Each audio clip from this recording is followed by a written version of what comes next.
নমস্কার, আমি সুমিতা শাস্ত্রী। আজকে আবার আপনাদের জন্য একটা নতুন বিষয় নিয়ে আলোচনা করব।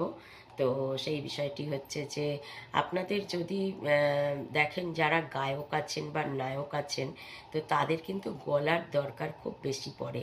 গান গাইতে গেলে গায়কদের অবশ্যই, আর নায়কদের কথা বলতে গেলেও সুন্দর মিষ্টি সুরে কথা বললে ভালো লাগে মানুষের শুনতে। তো তাদের জন্য গলাটা যাতে তাদের ঠিকঠাক মতন থাকে, কারণ যারা গায়ক তাদের তো অনেক গান গাইতে হয়, অনেক কষ্ট হয়, গলা ভেঙে যায়, গলায় ব্যথা হয়, কথা বলতে কষ্ট হয়।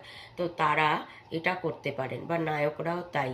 তারা বাড়িতে একটা দক্ষিণাবর্তী শঙ্খ রাখুন এবং সেই শঙ্খে পুজো করুন প্রতিদিন, করে তাতে জল ভরে রাখুন এবং পরের দিন সেই জল আপনারা পান করুন। এটা যদি আপনারা প্রত্যেক দিন করতে পারেন, 2-3 মাস করেন, আপনাদের গলার এই প্রবলেম সেরে যাবে। এই যে গলা ধরে যাওয়া, গলা ভেঙে যাওয়া, গলায় ঠান্ডা লাগা, গলা ঘ্যার ঘ্যার করা, মানে কথা বলতে প্রবলেম হওয়া, এই সমস্ত সমস্যার কিন্তু সমাধান হয়ে যাবে যদি আপনারা দক্ষিণাবর্তী শঙ্খের জল পান করতে পারেন প্রত্যেক দিন। তো আপনারা এটা করুন, ভালো থাকুন, সুস্থ থাকুন।